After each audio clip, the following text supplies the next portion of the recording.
Film की शुरुआत hospital के कमरे से होती है, जहां हम एक फादर नेम सैंग को देखते हैं, जिनका काम ये था कि उन मरीजों से मिलकर उनके लिए प्रार्थना करे जो बहुत जल्द मरने वाले हैं। अब यहाँ फादर के साथ एक नर्स भी होती है और वो दोनों एक ऐसे मरीज से मिलते हैं जिसकी हालत बहुत ज्यादा सीरियस होती है। वो मरीज फादर और नर्स को अपनी जिंदगी की कहानी सुनाकर फादर से विनती करता है कि क्या वो उसके लिए बांसुरी बजा सकते हैं, जिस पर सैंग अपनी बांसुरी लेने जाते हैं, पर उनके वापस आने तक वो मरीज मर चुका था। अब सीन शिफ्ट होकर हमें सीनियर फादर को दिखाया जाता है, जो ना तो देख सकते थे और ना ही चल सकते थे, इसलिए सैंग उन्हें व्हीलचेयर पर गार्डन में घुमाने ले आता है। अब यहाँ सैंग सीनियर फादर से कहता है कि बहुत से लोग एक अजीब सी बीमारी के कारण मर रहे हैं, जिसका कोई एंटीडोट भी पास नहीं है, जिसका एंटीडोट पास ही के एक लैब में बन रहा है। वहीं लैब वालों को एक वॉलंटियर की जरूरत है ताकि वो उस पर अपने एंटीडोट की एक्सपेरिमेंट्स कर सके, इसलिए मैं उस लैब में वॉलंटियर बनकर जाना चाहता हूँ। पर इस पर सीनियर फादर उसे लैब में जाने से मना करते हैं, क्योंकि वो चला गया तो उनकी सेवा कौन करेगा। लेकिन सैन उनकी बात को ना मानकर लैब में चला जाता है ताकि वो इस एक्सपेरिमेंट का हिस्सा बन सके। अब लैब के डॉक्टर सैन को वायरस के बारे में एक वीडियो दिखाकर उसकी भी रिकॉर्डिंग करते हैं, ताकि एक्सपेरिमेंट के दौरान सैन को कुछ होने पर वो ये साबित कर सके कि सैंग अपने मर्जी से इस एक्सपेरिमेंट का हिस्सा बना था। अब इसके बाद सैंग के शरीर में एक ऐसे मरीज का खून डाला जाता है जो इस वायरस से रिकवर हो गया था, जहाँ फिर सैंग काफी दिनों तक इसी लैब में रुकता है, जहाँ वो बाकी वॉलंटियर्स के साथ गेम भी खेलता है। अब धीरे धीरे सैंग के शरीर पर उस वायरस का असर दिखने लगता है, जहाँ हम देख पाते हैं कि उसके शरीर पर अजीब से फोड़े निकल आए हैं। वहीं बांसुरी बजाते समय उसके मुंह से खून भी आने लगता है, जिस कारण डॉक्टर्स उसे इलाज के लिए ले जाते हैं। अब यहाँ वो सैंग के शरीर में नया खून भी चढ़ाते हैं, पर इससे भी कोई फायदा नहीं होता और आखिरकार सैंग मारा जाता है। अब इस बात से डॉक्टर्स को बहुत निराशा होती है, लेकिन तभी चमत्कार कारण से सैंग वापस से जिंदा हो जाता है। फिर इसके कुछ समय बाद सैंग अपने पूरे शरीर पर पट्टी बांधकर लैब से बाहर आता है, जहाँ बहुत से लोग पहले से उसका इंतजार कर रहे होते हैं, क्योंकि आसपास के लोगों में ये बात फैल चुकी थी कि सैंग मर के जिंदा हुआ है, जिस कारण वहाँ के लोग उसे जीसस क्राइस्ट का अवतार मान रहे थे। अब अगले सीन में हम उसे छोटे बच्चों के हॉस्पिटल में देखते हैं, जहाँ वो जादुई ट्रिक्स दिखाकर बीमार बच्चों का मनोरंजन कर रहा होता है। पर तभी खिड़की पर एक महिला आकर सैंग से उसकी बीमार बेटे को ठीक करने की विनती करती है। दरअसल उस महिला ने भी सुन रखा था कि सैंग के पास चमत्कारी शक्ति है, जिसकी वजह से वो मरने के बाद भी जिंदा हो गया था। अब महिला के बहुत विनती करने पर सैंग उसके बेटे के पास जाता है, जिस महिला के बेटे का नाम कैंग होता है, जो सैंग के बचपन का दोस्त है। वहीं कैंग के पास उसकी पत्नी नेम टाई भी खड़ी होती है, जिसके बाद वो सभी सैंग के साथ मिलकर कैंग की सेहत के लिए प्रार्थना करते हैं। अब आगे हम सैंग को कैंग के घर पर देखते हैं, जहाँ हम देख पाते हैं कि कैंग पूरी तरह से ठीक हो चुका है। अब यहाँ सैंग ना चाहते हुए भी टाई की तरफ आकर्षित हो रहा था, यानी कि वो मनी मन टाई को चाहने लगा था। फिर डिनर के समय कैंग से मिलने उसके कुछ दोस्त आते हैं, जिस दौरान वो मजाक करते हुए टाई को जमीन पर गिरा देता है, जो देखकर सभी लोग हंसने लगते हैं, पर कोई उसकी मदद नहीं करता। तब सैंग उसे उठाने के लिए अपना हाथ बढ़ाते हैं, लेकिन टाई उसकी मदद नहीं लेती।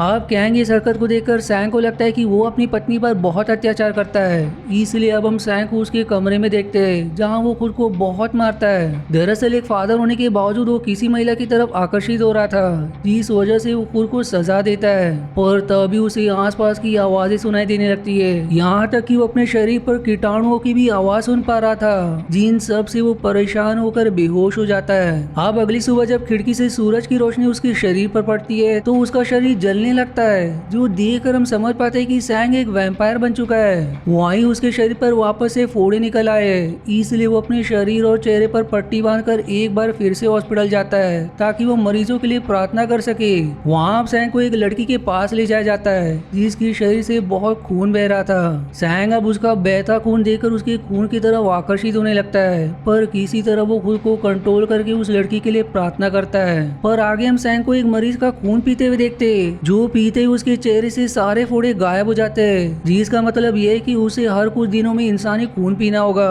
वरना उसके शरीर में वायरस का असर दिखने लगेगा, जिससे हम समझ पाते हैं कि वो उस एक्सपेरिमेंट के कारण वैम्पायर बन गया है। पर अब इससे पहले कि कोई उसे देख पाता वो एक खिड़की से होते हुए नीचे कूद जाता है, और इतनी ऊंचाई से कूदने के बाद भी उसे कुछ नहीं होता।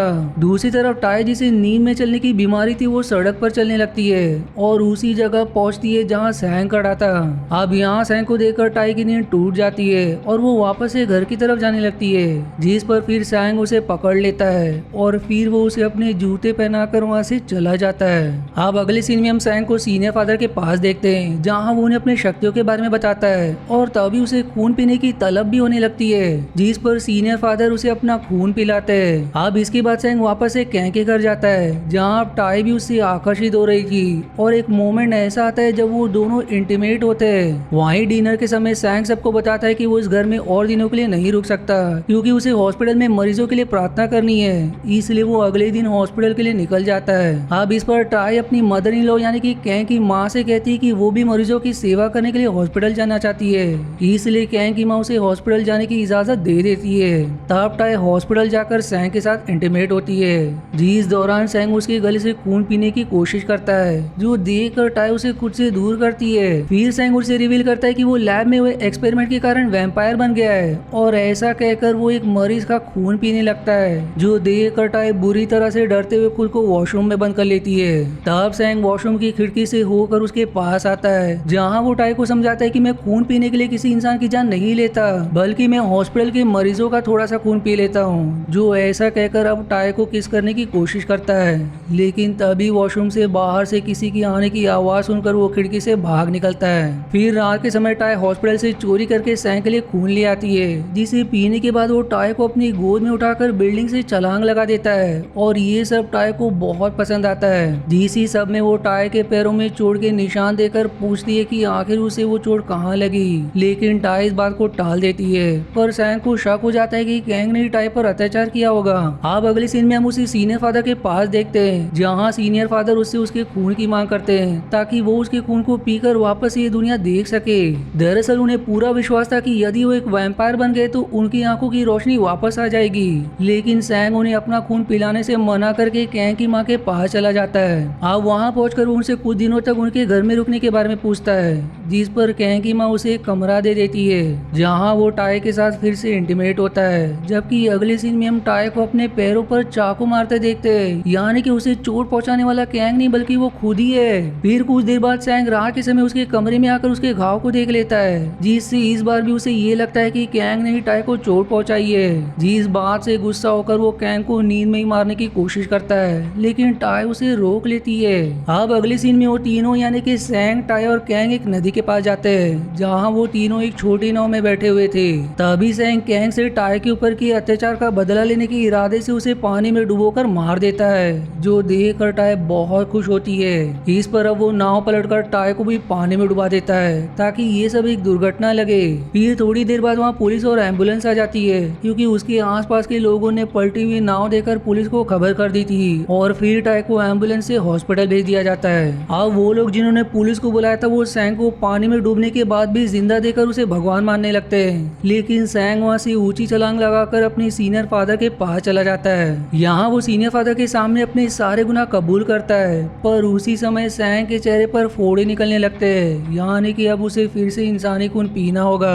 तब सैंग खून पीने के लिए सीनियर फादर की जान ले लेता है, जिसके बाद वो कैंग की माँ के पास जाता है, जहाँ उसे सैंग पर शक हो जाता है कि उसी ने उसके बेटे को मारा है, क्योंकि नाव डूबने के बाद भी सैंग बच गया था। वहीं फिर कैंग की माँ अपने बेटे के मौत की दुख में पैरालाइज हो जाती है। उधर टाई को हॉस्पिटल से डिस्चार्ज कर दिया जाता है, जो सीधा सैंग से आकर मिलती है, जहाँ वो दोनों एक बार फिर से इंटीमेट होते हैं, लेकिन इस बार कैंग की आत्मा टाई को बुरी तरह डरा देती है। अब अगली सुबह जब वो दोनों कैंग की माँ के सामने होते तो टाई नशे में धूत होकर सैंग को गले लगाते हुए कबूल कर लेती है कि कैंग ने आज तक उसे एक भी थप्पड़ नहीं मारा था, बल्कि वो खुद ही अपने पैर में घाव बनाया करती थी। जिस बात से सैंग को बहुत दुख होता है, क्योंकि उसने एक बेगुनाह की जान ले ली थी, इसलिए वो टाई पर गुस्सा करने लगता है। तब टाई को भी अपने किए पर पछतावा होने लगता है, इसलिए वो सैंग से कहती है कि वो उसकी जान ले ले, जिस पर अब सैंग उसका गला दबाकर उसे जान से मार देता है। लेकिन थोड़ी ही देर में वो टाई को अपना खून पिलाकर उसे वापस से जिंदा भी कर देता है। वहीं कैंग की माँ इस पूरे घटना को दूर से देख रही होती है।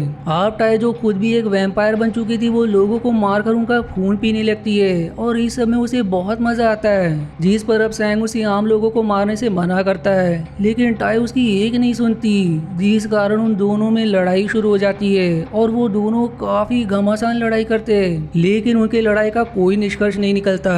फिर अगले सीन में कैंग के कुछ दोस्त उसकी पैरालाइज माँ से मिलने आते हैं, जिस दौरान उसकी माँ डाइस की मदद से उन्हें ये बताने में सफल हो जाती है कि कैंग को सैंग और टाई ने ही मारा है। पर अब अपना राज खुलता देख टाई उन लोगों को जान से मारने लगती है, जहाँ सैंग उसे रोकने की बहुत कोशिश करता है, पर इसका कोई फायदा नहीं होता। होता। अब उन लोगों को मारने के बाद सैंग और टाई वहाँ से भागने की योजना बनाते हैं, जिसके लिए वो कैंग की माँ को भी अपने साथ लेकर रात के समय कार से कहीं जाने लगते हैं। फिर सुबह होने से पहले सैंग उस कार को खुली जगह पर रोक देता है, क्योंकि वो सुबह की पहली किरण के साथ मरना चाहता था। जिस पर टाई उसे वापस से कार में आने को कहती है, लेकिन सैंग उसकी एक नहीं सुनता और फिर हार मानकर टाई भी अपनी मौत को स्वीकार करके सैंग के पास खड़ी हो जाती है। अब मूवी के आखिरी सीन में हम सूरज निकलता देखते हैं, जिसकी किरणें पड़ते ही सैंग और टाई का शरीर बुरी तरह से जलने लगता है और फिर वो दोनों देखते ही देखते राख बनकर नष्ट हो जाते हैं। जिन्हें इस तरह मरते देख कैंग की माँ को बहुत खुशी होती है, जिस मिक्स फीलिंग के साथ ये मूवी यहीं समाप्त हो जाती है। आशा है आपको मेरी एक्सप्लेनेशन पसंद आई। यदि हाँ तो प्लीज वीडियो को लाइक करना और चैनल को सब्सक्राइब करके सपोर्ट करना ना भूलें। मिलते हैं अगले एक्सप्लेनेशन वीडियो में, तब तक के लिए धन्यवाद दोस्तों।